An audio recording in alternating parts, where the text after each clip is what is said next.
The old man saw it in his sleep. Fire, everywhere fire. Moscow, a burning pyre against the black sky. Washington, D.C., a crater of ash. His dreams, once peaceful, now crackled with the heat of 1,000 suns. Putin, face twisted in a mask of rage, slammed his fist on the red button. Missiles, sleek and deadly, soared into the night, their trails like fiery serpents against the stars. The world held its breath, knowing the end was near. The nightmares began subtly, whispers of unease, a growing sense of dread. Then the news reports filled with grainy footage of troop movements and pronouncements of war. The world watched, horrified, as the doomsday clock ticked closer to midnight. Putin, eyes gleaming with a terrible light, spoke of destiny and power. His words, laced with venom, promised fire and fury. The world trembled on the brink. The first blast woke him with a start, a blinding flash, followed by a roar that seemed to split the earth. He stumbled to the window, his heart pounding in his chest. A mushroom cloud, terrible and beautiful, bloomed on the horizon. The world he knew, the world he loved, was gone. In its place, a nightmare landscape of fire and ash. The apocalypse had begun. His name was Peter, a simple cobbler with a kind heart and a love for his grandchildren. He had lived through hard times, seen his share of suffering, but nothing could have prepared him for this. The end of everything, born of one man's madness. As the firestorm raged outside, Peter could only cling to his family, praying for a miracle. But in his heart, he knew this was only the beginning. The sky, once a brilliant blue, turned a sickly yellow-grey. Ash, like a macabre snowfall, blanketed the earth. The air, thick with the stench of death and burning, choked the survivors. The lucky ones died quickly, incinerated in the initial blasts. The unlucky ones faced a slow, agonizing death from radiation sickness. The world, once teeming with life, became a silent, poisoned graveyard. In the aftermath, chaos reigned. Governments collapsed, their carefully constructed systems of order crumbling into dust. Cities, once bustling centers of commerce and culture, became desolate wastelands haunted by the ghosts of their former inhabitants. The survivors, hardened by unimaginable loss, fought tooth and nail for scraps of food and water. Morality became a luxury few could afford. In this new world, survival was the only law. Through the radioactive dust and despair, a new order began to emerge. Brutal warlords, their hearts hardened by the horrors they had witnessed, carved out territories with blood and iron. The strong preyed on the weak and the innocent perished. Hope, once a flickering candle in the darkness, seemed to be extinguished entirely. The world, plunged into a perpetual twilight, shivered in the grip of nuclear winter. But even in the darkest of times, the human spirit proved remarkably resilient. In hidden bunkers and fortified settlements, pockets of resistance flickered to life. Driven by a desperate hope for a better future, these survivors clung to the tattered remnants of their humanity. They shared their meager supplies, offered comfort to the grieving, and dreamed of a day when the sun would shine again. Their struggle, though fraught with peril, offered a glimmer of hope in a world teetering on the brink of annihilation. The United States, though battered and bleeding, emerged from the nuclear firestorm as the last superpower standing. Their victory, however, was a hollow one. The cost of survival was almost too high to bear. Their cities lay in ruins, their population decimated. The land, once fertile and bountiful, was scarred and poisoned. The American dream, it seemed, had become a nightmare. The survivors, hardened by the horrors they had witnessed, faced a daunting task: rebuilding a shattered nation from the radioactive ashes. They scavenged for supplies, established makeshift communities, and clung to the hope of a better future. But the scars of the war ran deep, both on the land and in the hearts of the people. The old world was gone, and a new, uncertain future lay ahead. From the ashes, a new breed of leader emerged. General Thomas Chase, a hardened veteran of countless battles, rose to prominence. With steely resolve and unwavering determination, he rallied the survivors under the banner of the new American Republic. He promised security, order, and a return to greatness. The people, desperate for hope, embraced him as their savior. But Chase's vision for the future was a dark and twisted one. He ruled with an iron fist, crushing dissent and consolidating his power.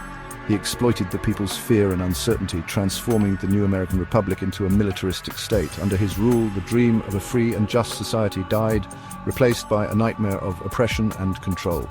The victory, once a beacon of hope, had become a Pyrrhic one, paving the way for a new era of darkness.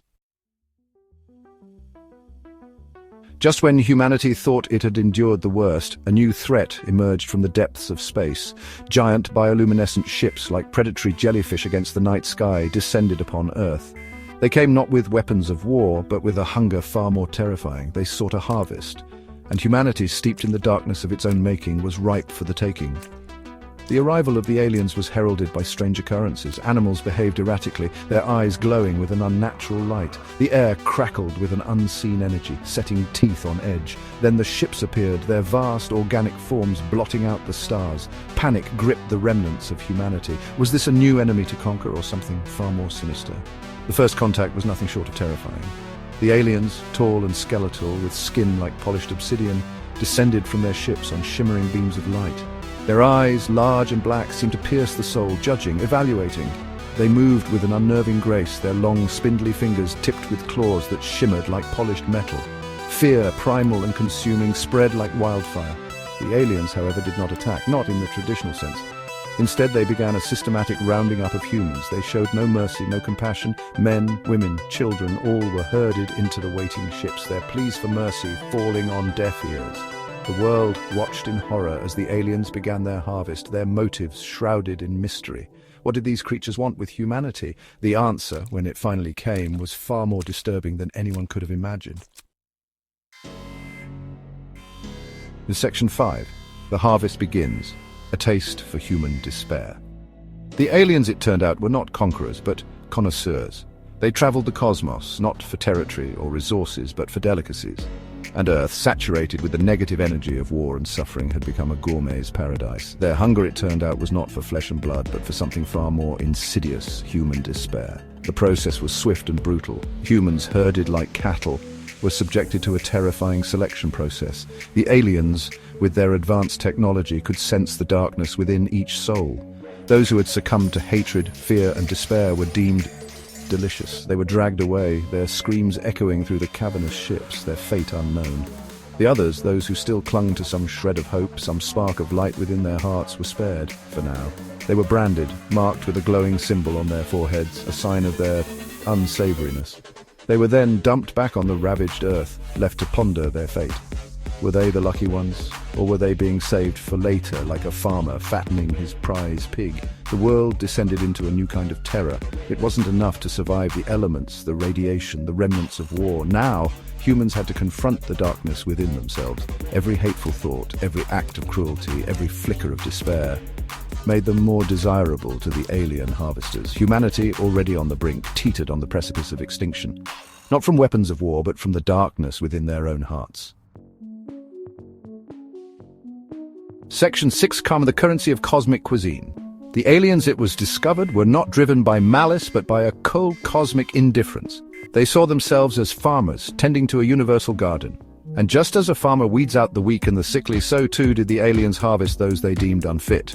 Their criteria, however, were not based on physical strength or intelligence, but on something far more esoteric: karma.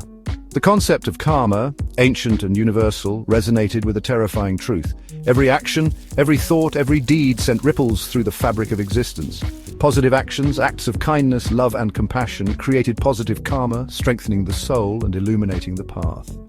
Negative actions fueled by hatred, greed and despair created negative karma, darkening the soul and attracting unwanted attention. Humanity, it seemed, had been on a downward spiral for centuries. War, pollution, inequality and endless consumption had created a miasma of negative karma, a feast for the alien harvesters. Their arrival, though terrifying, was merely a symptom of a deeper disease, a cosmic reckoning for generations of greed and violence. The survivors, those who remained unharvested, faced a stark choice: continue down the path of darkness, their souls ripe for the taking, or find a way to cleanse themselves, to tip the scales back towards the light. The question was, in a world stripped bare, where hope was a distant memory, could they possibly find the strength to change their fate? Section 7. Awaken the divine within, a glimmer of hope. As the alien ships continued their grim harvest, a different kind of message began to spread among the survivors. Whispered in hushed tones, passed from person to person, it spoke of an ancient power dormant within humanity, a power that could cleanse the soul, repel the darkness, and perhaps, just perhaps, offer a chance to fight back. The power of the divine within. This message found fertile ground in the most unexpected of places. A young woman, Sarah, who had lost everything in the nuclear fire, stumbled upon an old, leather-bound book in the ruins of a library. Its pages, filled with cryptic symbols and ancient wisdom, spoke of chakras, kundalini energy, and the potential for spiritual awakening. It spoke of a power that resided within every human being, waiting to be unlocked. At first, Sarah dismissed it as fantasy, the ramblings of a bygone era, but as she delved deeper, she felt a stirring within her, a resonance with the words on the page. She began to meditate, to visualize the energy centers within her body, to tap into the power that lay dormant within her. And slowly, surely, she began to change. The darkness that had clung to her, the fear and despair, began to dissipate. In its place, she felt a growing sense of peace, a connection to something larger than herself. Her intuition sharpened, her senses heightened. She began to see the world and the people in it with a new clarity. She realized that the power spoken of in the book was not a myth, but a key to unlocking humanity's true potential. Section 8, The Power of Unity, Humanity's Last Stand. Sarah's transformation did not go unnoticed. Others, drawn to the newfound light within her, flocked to her side. She shared her knowledge, teaching them the ways of meditation, energy work, and spiritual awakening. As they progressed, they discovered that the power of the divine was amplified when they worked together, their energies merging into a force far greater than the sum of its parts. Word of this growing movement spread like wildfire, carried on the winds of hope. From the ashes of a shattered world, a new kind of army began to rise. Not an army of soldiers and weapons, but an army of light. An army united by a common purpose, to cleanse their souls, reclaim their power, and fight back against the darkness that threatened to consume them all. The aliens, initially dismissive of this human resurgence, soon took notice. The negative energy they had come to feast upon was waning, replaced by something unpalatable, something bright, pure and powerful. Their harvesting efforts became less efficient, their senses confused by the sudden shift in energy. The time had come for humanity to make its stand, not with weapons of war, but with the power of their collective consciousness. They gathered in the ruins of their cities, their hearts beating as one. They meditated, they prayed, they channeled the divine energy within them, creating a beacon of light that pierced the darkness. The final battle for Earth and for the very soul of humanity was about to begin. Section 9, A New Dawn, forged in fire and faith. The air crackled with energy as humans and aliens faced off. The aliens, their sleek ships hovering ominously, seemed taken aback by the humans' transformation. The fear, the despair, the delicious negativity they had come to expect was gone, replaced by a resolute calm, a quiet power that radiated outwards, pushing back the darkness. The battle, when it came, was unlike any other in human history. There were no missiles, no bullets, no bombs. Only the clash of wills, the collision of light and darkness. Humans, their faces shining with a newfound purpose, channeled the divine energy within them, creating a wave of pure radiant power that washed over the alien ships. The aliens, caught off guard, retreated, their senses overloaded by the unexpected onslaught of positive energy. Their ships, once symbols of fear and despair, flickered and sputtered, their sleek forms dissolving into motes of light. The harvest was over. Humanity had prevailed.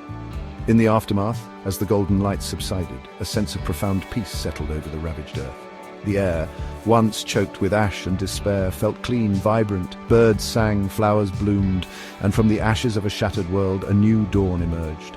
Humanity had been pushed to the brink, forced to confront the darkness within themselves. But through it all, they had discovered something far greater, a power that resided within them all along. The power of the divine, the power of love, the power of unity. And in that realization, they had found not only their salvation, but also their future. The future of a new humanity, forged in fire and faith, ready to rebuild their world on a foundation of peace, compassion, and the unwavering belief in the power of the human spirit.